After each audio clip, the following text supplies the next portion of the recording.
everyone, and welcome to Behind the Numbers. I'm your host, Dave Bookbinder. I'm a Senior Director of Valuation Services at CFGI. And in my world, business performance and business valuation is all measured by the numbers. But usually that doesn't tell the whole story. So this is the show where we dig a little bit deeper, go behind the numbers to understand what really matters most in business. Today I'm pleased to welcome a special guest who's an attorney at Klehr Harrison, Ray Lemisch, and we're going to be talking about all things related to business law. Ray, welcome to Behind the Numbers. Thanks for joining me. Thank you for having me. I really appreciate it. So I normally start the program by asking my guests to just give a little bit about their personal and professional background, and then we'll dive in. Okay, I am Philadelphia born and raised. I went to law school in Boston. I've worked at a couple of different firms. I started as a litigator in a couple of small firms, segued to a firm that was fairly small that was more of a business boutique. And I'm now at Klehr Harrison, which is a full-service firm based in Philly with offices in Wilmington and Conshohocken and South Jersey. Great, thank you. So I know you're involved in a lot of different aspects of law, and we're going to try and touch on all of those, but I want to start with one that we talked about off camera, about where people are contacting you in situations where their businesses died, if you will. And you mentioned something that you're often referred to as the Undertaker. Yes. And of course, we're talking about situations of bankruptcy. Yes. Let's start there and talk about it. What happens to companies in those circumstances when they're calling you and they tell you that their business has died? Well, frequently when that happens, it's unfortunately a lot of times, I guess, it's already too late. People haven't recognized that their company has failed to the point where resurrecting it becomes very, very difficult. And my reference to being the Undertaker is that frequently after I've represented companies through a Chapter 11, ultimately through a reorganization where there's been a confirmed plan, the reorganization ends up frequently being a sale as opposed to a restructuring of the debt.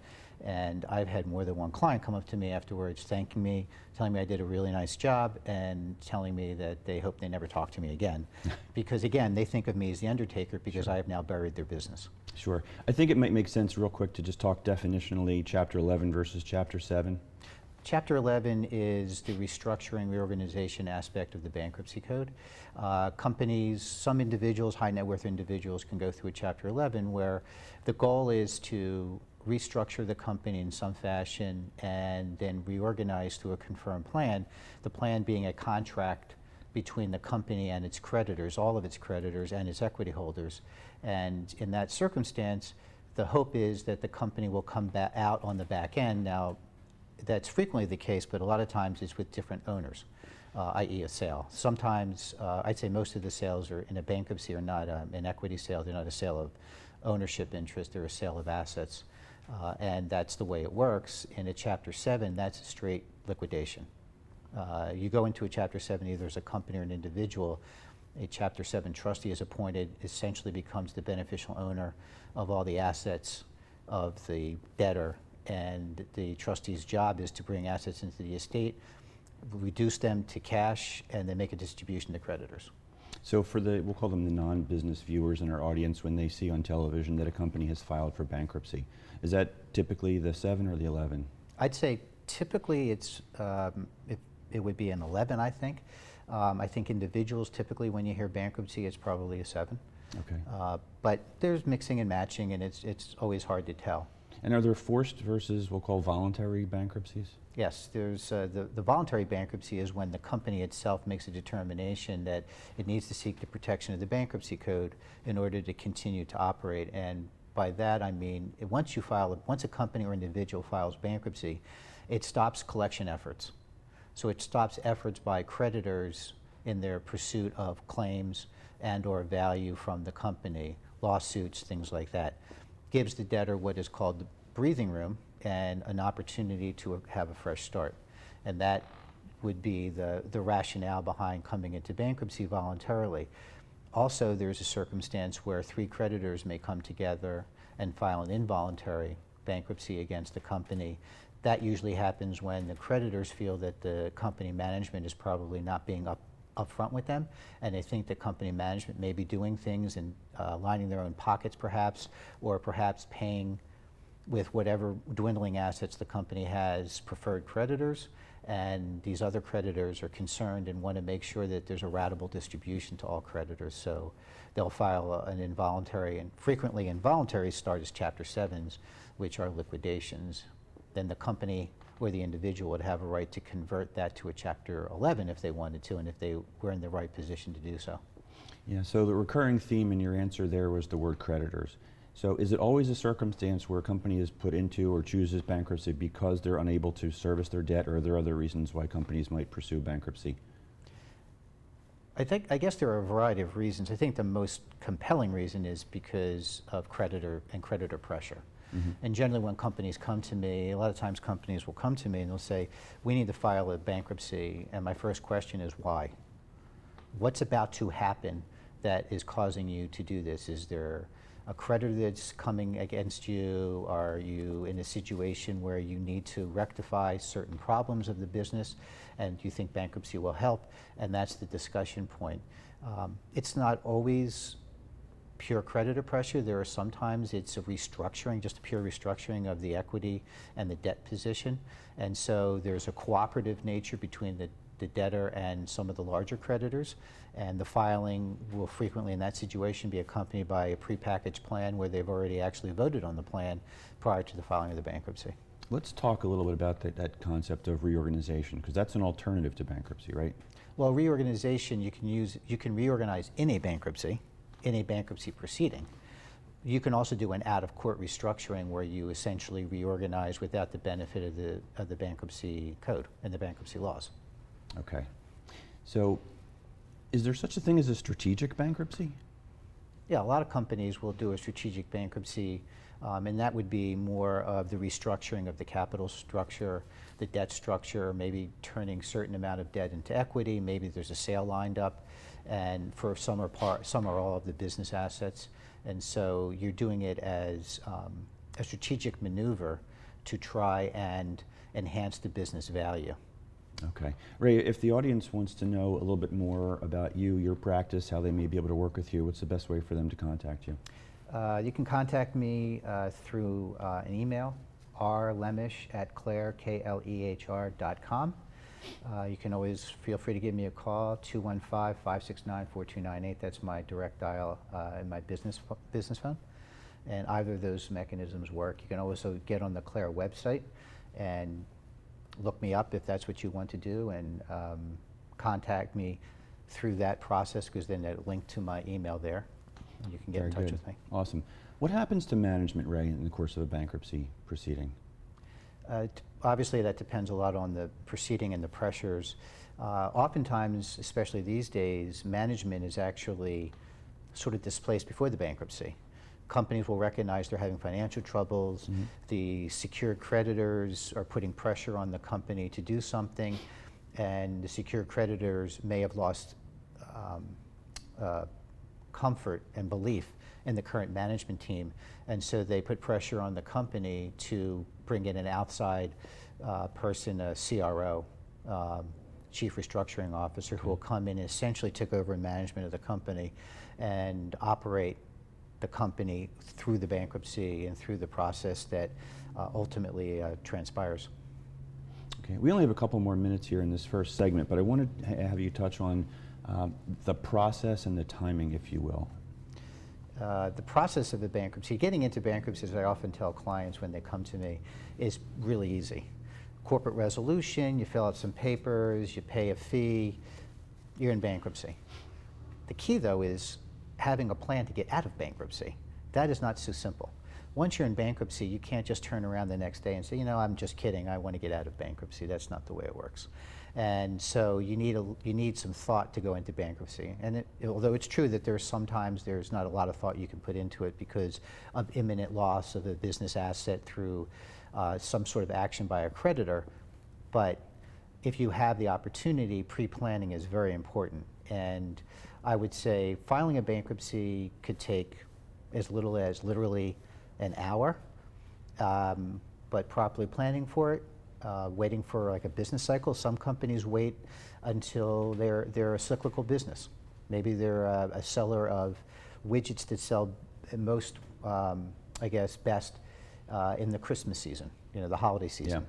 So instead of filing before you have to expend money, if you've got the assets, maybe you wait until you're cash flush after the season, and then you have some cash in your bank account in order to carry you for a little bit. So pre-bankruptcy planning can last for a period of time. Once you're in bankruptcy, you could be there anywhere from as little, I've had cases that have come out of bankruptcy in as little as 6 weeks, to those that'll last for several years. Yeah, and you're involved in that planning of the emergence, aren't you? I think it's best if you involve your bankruptcy attorney in that planning process, so the attorney can instruct you and provide to you information as to what's going to happen. There are a lot of things that happen when you file a bankruptcy that need to be focused on. You frequently, with your creditors, you go from having terms to maybe COD. It creates a cash crunch. People need to think about the business operations, need to plan for that. There are certain expenditures that may be coming up that, as bankruptcy practitioner, you know that the company is going to need X amount of dollars in cash. They have to renew their insurance. Once you're in bankruptcy, insurance companies may not float you the way they would normally do so. So now you have to go out and borrow money. Make a big down payment on what could be a $100,000 liability insurance policy. Maybe you have to pay 40 grand up front in order to be able to get the policy and get financing terms. So there is a certain amount of planning that would probably best be done with a bankruptcy professional who's been through the ropes, understands the process, and can really inform the company and the company's management team what's to be expected of them, what they can do in a bankruptcy and what they can't do in a bankruptcy. The operation of the business changes in some fashion once you file a bankruptcy. Yeah, big time. On that note, we're going to have to take a quick break. Don't go anywhere. We've got to take a quick pause, pay some bills, and we'll be right back on Behind the Numbers.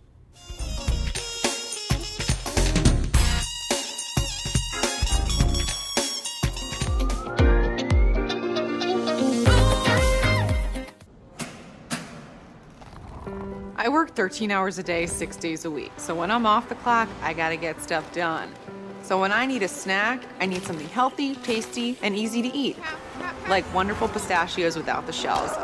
They're protein-powered, delicious, and great on the go. And that's perfect for me. Thanks, Liz. A woman without a lot of time. Whether you're a gourmet cook or just want to eat like one, visit Rostelli Market Fresh, your home for the freshest, locally sourced ingredients to please everyone who loves great food. Our organic meats, quality seafood, and free-range poultry are cut fresh to order. Chefs create culinary-inspired prep foods made fresh every day, which pair nicely with our vast selection of fine wines and spirits. Choose from handmade pastas, artisan cheeses, organic produce, and grocery items, all from the finest purveyors. Rostelli Market Fresh, from our family to yours. RVN TV is a platform for people of any industry to share their story. Over 285,000 viewers are tuning in to RVN TV shows monthly. We guarantee a great experience that you'll be sharing with everyone you know while increasing your personal and company's brand awareness. But what is your brand? According to Forbes, it's a combination of your logo, your product, your design and feel, and your personality. Did you know that aside from being a guest, we offer even more opportunity to boost your brand? Adding your company logo and website on screen during your interview will allow viewers to recognize your brand instantly. Incorporating images and video clips is another great way to showcase your product during your live segment. Let viewers see how good you really are. And most importantly, there's you and your interview. For less than the cost of a newspaper, direct mail, or a magazine ad, you can leave our studio and within 48 hours have a permanent digital copy of your live segment to link to your social media, embed into your company website, or use in email marketing. Investing in your brand is so very important, and we can't wait to have you as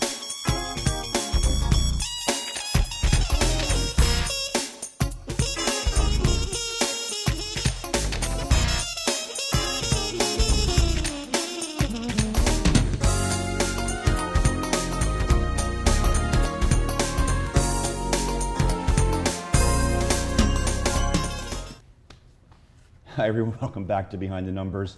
I'm Dave Bookbinder. Today we're talking about things related to bankruptcy and other legal topics with my guest Ray Lemisch, who's a partner at the law firm of Klehr Harrison. And before the break, we spent a lot of time talking about the dark side. We've talked about bankruptcy. Let's shift it just a little bit and talk about alternatives to bankruptcy. Ray, what options are available to companies besides Chapter 7 or Chapter 11? Okay, well the first thing I would say is, I know we joked about it being sort of the dark side, but there is a light at the end of the tunnel frequently in an insolvency proceeding, so it's not completely the dark side. But in terms of alternatives, there are a variety. There's out-of-court workouts, which actually are pretty popular and can be very effective. As I found over the course of time, the threat of a bankruptcy is sometimes a better tool than the actual bankruptcy. Creditors don't like to be in a situation where they know you're going to be in bankruptcy because they've been down that road before, and they know that their back debt is going to get paid if they're an unsecured creditor pennies on the dollar. Even secured creditors recognize they can lose significant value in the filing of a bankruptcy. And so out-of-court workouts can be very helpful. You also have other state court remedies. There's something in most every state, sometimes it's statutory, sometimes it's common law, called an assignment for benefit of creditors. I've done a few of those over the course of my time, and those also can be very effective. They're a less expensive alternative.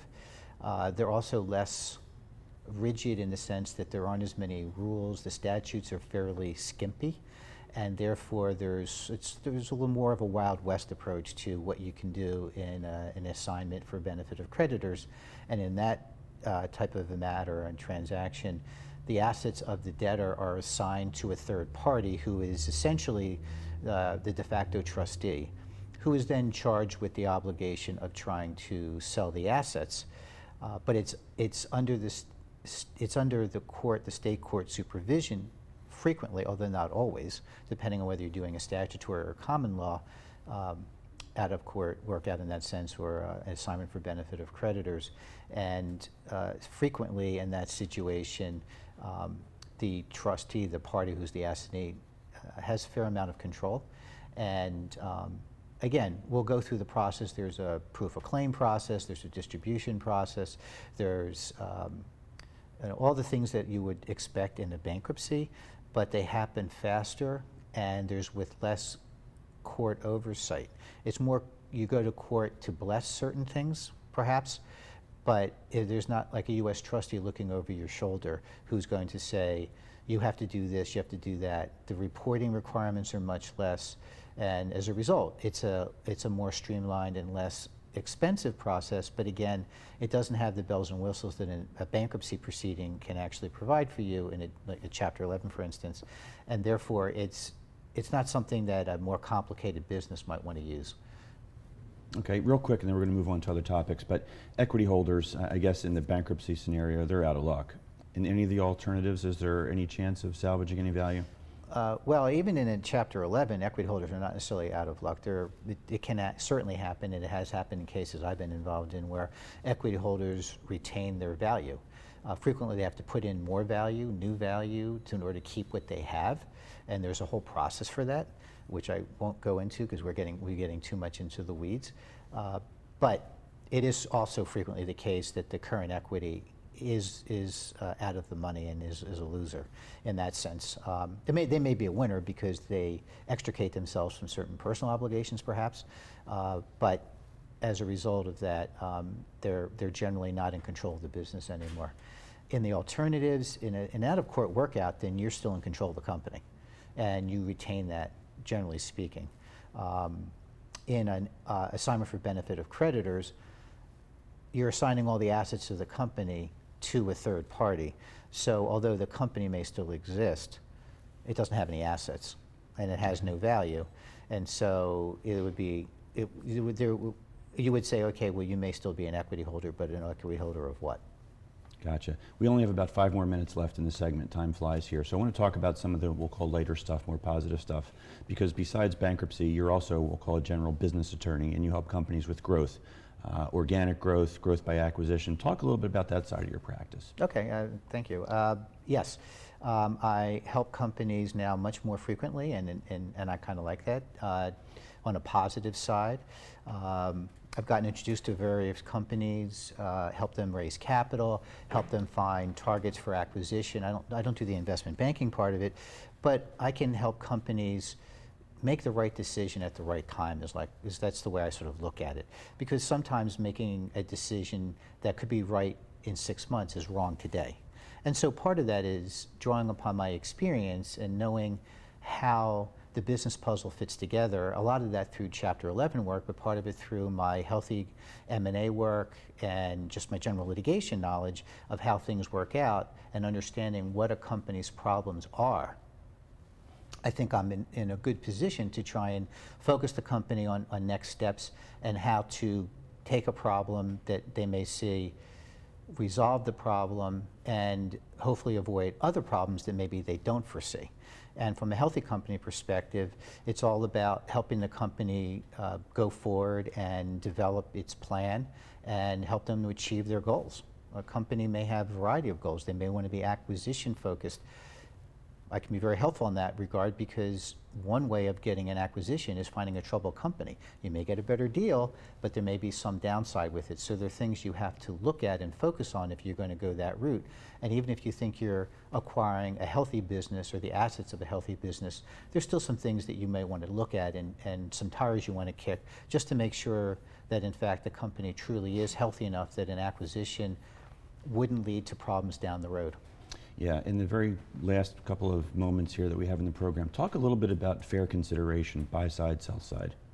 Well, there was always a concern that if you're going to be an acquirer of assets, that down the road the selling company may end up in an insolvency proceeding. And there's a look-back period under the Bankruptcy Code, as there is under state law, for what would be called a fraudulent conveyance, i.e.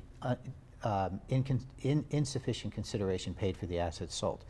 And so one thing you always have to be focused on, I think, when you're acquiring assets from any company is to understand what that company's actual financial position is.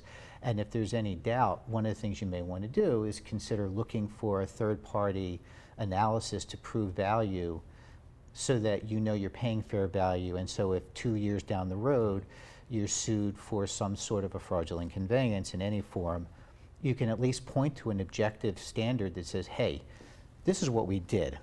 And at that time, this is what the value was, because you can imagine trying to determine the value of a company today, 2 years from today, becomes difficult. Because then you're making a whole bunch of assumptions, and experts make a whole bunch of different assumptions. And so it becomes problematic, and therefore having the value today is always a much better situation. And that's where someone like you might come in to help with the valuation issue and what is a company really worth, whether it's a fairness opinion or just a straight valuation or some understanding of what it is you're buying and are you really paying fair value, because if you're not, you maybe get a better deal today, but it may lead to a bigger problem tomorrow. That resonates. How can people contact you if they want to learn more? Again, you can send me an email at rlemisch@Klehr, Klehr.com. You can give me a call at 215-569-4298. If you want to look at our website, you can go do that, in which case you can come and contact me through that process. Gotcha. I think we have time for one more quick question, Ray. So for the folks who are watching who may be business owners contemplating an acquisition in the very near term, what's the best piece of advice you might offer them? I know that's not a fair question. The best piece of advice I would offer them would be to make sure you know what you're getting, and that involves a lot of, not say a lot, but a certain amount of due diligence.